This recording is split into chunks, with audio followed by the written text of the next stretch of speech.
क्या होगा अगर पूरी दुनिया तबाह हो चुकी हो और सिर्फ डेडपूल एक लौता सुपर हीरो बचा हो। ऐसा ही कुछ हमें देखने को मिला है इस कॉमिक बुक में, जिसकी शुरुआत में हमें बेरंग न्यूयॉर्क शहर दिखाया जाता है जहां रंग और लोग दोनों गायब होते हैं। आगे हम एक आदमी को भागते हुए देखते हैं क्योंकि उसके पीछे कुछ ज़ॉम्बीज़ ने हमला किया होता है, पर वो बच नहीं पाता और ज़ॉम्बीज़ का शिकार बन जाता है। दूसरी ओर एक रेस्टोरेंट में डेडपूल बेहोश होता है, पर वो जब उठता है तो शॉक हो जाता है क्योंकि वहां कोई मौजूद नहीं होता। यह देखकर डेडपूल वेटर को ढूंढता है पर कोई नहीं मिलता और कहता है, देखो मुझे पता है कि मैं खर्राटे थोड़ी जोर से लेटा हूं, पर यह कुछ ज्यादा हो गया, मजाक नहीं रहा। रेस्टोरेंट के दरवाजे पर डेडपूल को एक चिट्ठी मिलती है जिसमें लिखा होता है कि डियर डेडपूल, आप हमारे लॉयल कस्टमर में से एक है और आपकी नींद ना बिगड़े इसलिए आपको उठाई बिना जा रहे हैं, पर रेस्टोरेंट का दरवाजा बाहर से लॉक कर रहे हैं और उम्मीद है कि आप सुरक्षित होंगे।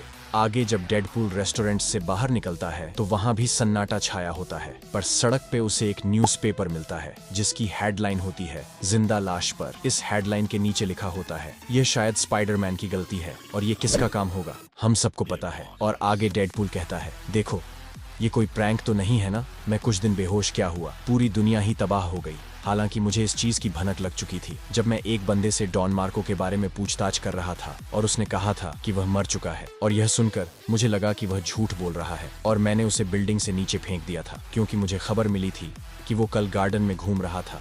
इस शहर को ये हुआ क्या, कहीं राख है तो कहीं धुआं, उसने मेरा काट लिया, ये कैसी फैंटेसी है। लोग यहाँ वहाँ भाग रहे थे और घबराए हुए थे, पर बड़े बड़े शहरों में ऐसी छोटी छोटी बातें तो होती रहती हैं। कोई कैसे ऐसी छोटी बातों को नोटिस कर सकते हैं, पर एक बात तो साफ है, इन सब में मेरी कोई गलती नहीं है। क्या मैं इस धरती का आखिरी इंसान हूँ? देख लो देवियों, मेरी मार्केट में डिमांड बढ़ रही है। आगे डेडपूल जोर से चिल्लाता है और कहता है, हेलो कोई है क्या, कोई सुन रहा है मुझे? तभी डेडपूल को एक आदमी की परछाई दिखती है जो धीरे धीरे डेडपूल के पास आने की कोशिश करता है और डेडपूल से पूछता है, तुम यहाँ क्या कर रहे हो? जिस पर डेडपूल कहता है, अभी सवाल पूछने का काम मेरा है। पर वो बंदा एक ज़ॉम्बी होता है और डेडपूल को काटने की कोशिश करता है और कहता है, मैं ये करना तो नहीं चाहता हूँ पर खुद को रोक भी नहीं पा रहा हूँ, मार दो मुझे, जैसा तुम कहो। और यह कहते ही डेडपूल तलवार से उस आदमी का गला काट देता है, पर अभी भी उसका सर जिंदा होता है और यह देखकर डेडपूल उसके सर पर गन से फायर करके उसे मार डालता है। पर गोली की आवाज सुनकर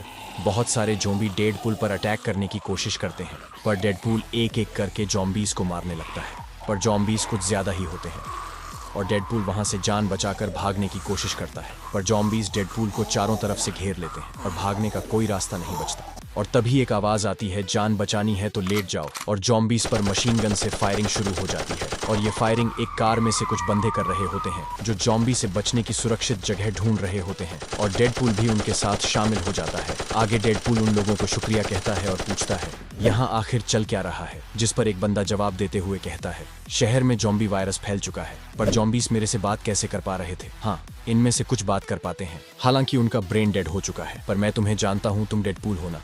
हाँ मैं वही हूँ, पर दूसरे सुपर हीरो कहाँ हैं? ये महामारी पूरे दुनिया में फैल चुकी है, कोई चांस नहीं कि कोई भी बचा होगा, तुम अकेले ही सुपर हीरो बचे हो। और एक कोने में कैप्टन अमेरिका की शील्ड पड़ी होती है क्योंकि ये बताता है कि एवेंजर्स भी अब ज़ॉम्बीज़ से नहीं बच पाए। और इसी के साथ इस कॉमिक का वॉल्यूम 1 खत्म होता है।